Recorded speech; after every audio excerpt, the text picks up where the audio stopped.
大家好，歡迎收睇《色慾都市閒情》，我係你嘅節目主持人任何任。呢個節目係希望用輕鬆有趣嘅清談方式，同大家探討有關性別範疇唔同嘅主題，希望可以同大家一齊識聲。今集我哋嘅主題係男人係鎖匙，女人係鎖。任何人我都由細聽到大，話男人喺性方面係一條鎖匙。如果男人有好多性經驗，就好似萬用匙開到好多鎖，咁就 good 啦。相反，女人嘅性經驗好多嘅話，就好似一把鎖俾好多鎖匙開到，咁就唔係一把好鎖啦。唔知大家點睇呢？事不宜遲，馬上去片。以下內容涉及性暴力、粗口等成人情節，未滿18歲嘅觀眾可以考慮喺成人陪同下收看。如果你喺觀看期間有任何嘅情緒困擾或者覺得唔舒服，可以暫停觀看。有需要嘅話，記得尋求專業服務求助啊！男人係鎖匙，女人就係鎖。呢句說話背後其實係隱含咗個社會點樣去睇男同女嘅身體同埋性。一個男人越多性經驗，越鹹濕，食女食得多，呢度所有嘅女都係我一個人叫，就代表佢越勁越威，係風流不羈嘅浪子啊！而女人呢？越多性經驗，價值反而就越低。風流浪女，冇啲咁嘅事喎。淫娃蕩婦，公廁臭雞就有你份。但係任何人我呢，就成日喺度諗啦，點解從來都冇人話男人係鉛筆，而女人就係鉛筆炮？點解唔可以調翻轉，係男人越多性經驗就會越貶值，而女人越身經百戰就越勁呢？ Why not？ 任何人當然認為唔應該用性經驗有幾多去評價一個人嘅價值啦。只係想大家諗下，點解我哋會用鎖匙同埋鎖呢一個講法去比喻男女嘅性經驗呢？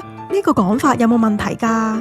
根據任何人嘅人類觀察經驗，社會普遍覺得性就係男讚女蝕㗎。男人嘅 body count 係會幫佢加分，但係女人嘅 body count 呢，就只會令佢扣分。所以喺 forum 定係 social media 上面，大家都會用好多羞辱性嘅字眼去 shame 一啲有性經驗嘅女性。呢種唔平等嘅性文化，其實唔單止體現喺性經驗上面，就連日常同性有關嘅嘢，其實都一樣，包括睇 AV 啦、傾性嘅話題啦、講鹹濕笑話、show 身材等等等等，都一樣有呢種雙重標準。就以 K-pop 為例，如果有男偶像 show 肌肉，個個都會覺得哇好型啊，好正啊。但係如果換轉係女嘅偶像着得性感啲啲呢，就會俾人鬧佢哋淫蕩發姣。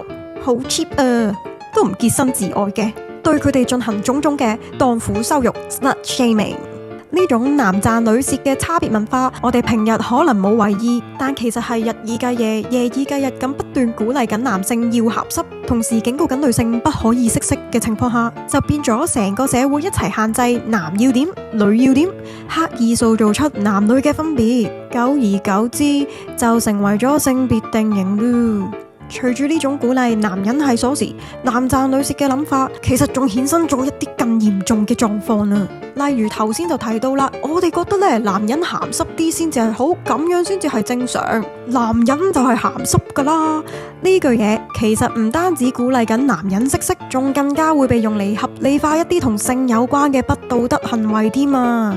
譬如啦，當一個男人出軌背叛佢嘅伴侶嘅時候，就會聽到好多人幫佢講說話。佢衰鹹濕啫，佢只係犯咗天下男人都會犯嘅錯啫。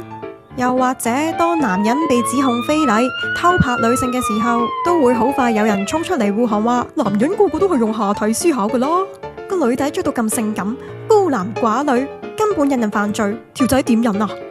今時今日做好男人真係唔係咁易，自問自己都唔算係一個好男人，因為見到性感女士都會好男人。相信呢啲說話大家都耳熟能詳，聽就聽咗咁多年啦。大家有冇耳濡目染接受咗呢啲講法呢？定係有人會同任何人一樣覺得好唔公平嘅呢？人類除咗有性器官之外，其實仲有大腦呢個器官，仲係人類身體最重要嘅器官添啊！除咗少數人有性行為或者性心理相關嘅心理健康問題之外，大部分嘅人就算佢有好強嘅性慾，都有足夠嘅能力用道德同埋自制力去控制自己嘅行為。所以男人個個都係用下體思考噶啦，呢句說話根本就係貶低緊天下間嘅男人啊！因為咁講呢，就好似預設咗天下間嘅男人都係冇自制能力，淨係用下半身思考。作為一名出色嘅人類，我哋係食腦噶，我哋係有道德噶，我哋係控制到自己嘅下體噶。尤其係一啲擺明係非禮、性騷擾嘅情況下，如果下下都用男人就係鹹濕噶啦，佢哋忍唔到噶啦，嚟做擋箭牌，去合理化一啲唔啱嘅行為，或者鬧翻對方冇好好咁樣保護自己，引人犯罪，咁就真係唔啱啦。自己做錯事就認咗佢啦嘛，唔好搞到一竹竿打一船人，拉埋其他男人落水啊！最後唔知你又有冇諗過，男人就係鹹濕噶啦，可能係一個雙面人，有時都會捅翻男人一刀嘅呢。咁多位觀眾，尤其是係男性觀眾啊，唔知你有冇試過以下嘅情況？其實有陣時呢，真係唔特別想識噶，但係身邊個個兄弟都喺度講，你又唔好意思出聲喎，明明就係有啲唔舒服噶啦，但係都焗住要聽，又或者甚至係要扮投入講埋一份啊！如果你有試過嘅話 ，You are not alone。有學者指出，性呢回事其實就好似係男性之間嘅一種儀式，用嚟確立彼此嘅男性身份。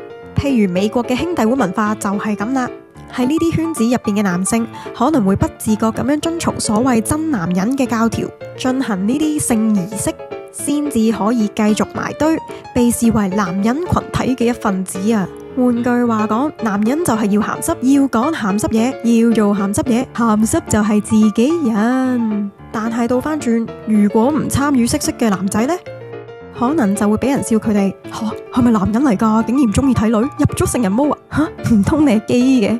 有啲男性甚至會因為唔夠鹹濕俾人取笑同埋排擠，呢啲就係所謂嘅有毒的男子氣概。呢種性風氣其實都為男人帶嚟唔少壓力噶，所以唔好睇小，男人係鎖匙，女人係鎖，又或者男人都係鹹濕噶啦。呢啲說話啊，因為背後隱含咗好多唔公平嘅假設噶。好啦，今集時間都差唔多啦，最後任何人都想分享一下，呢個世界上其實每個人都可以好獨特、好唔同，最緊要就係尊重唔同人嘅多元，容許唔同性別、唔同性取向嘅人自在地鹹濕或者唔鹹濕，可以識識都可以唔識識，任君選擇。最後咁多位觀眾記得要 CLSS、comment、like、share 同埋 subscribe， 想第一時間睇到我節目，記得撳埋個鐘仔啦。如果你有任何嘅疑問，又或者有其他嘅主題想我喺未來講嘅話，都可以喺下邊留 comment 話俾我知。我哋下一集色慾都市閒情，再一齊識識完。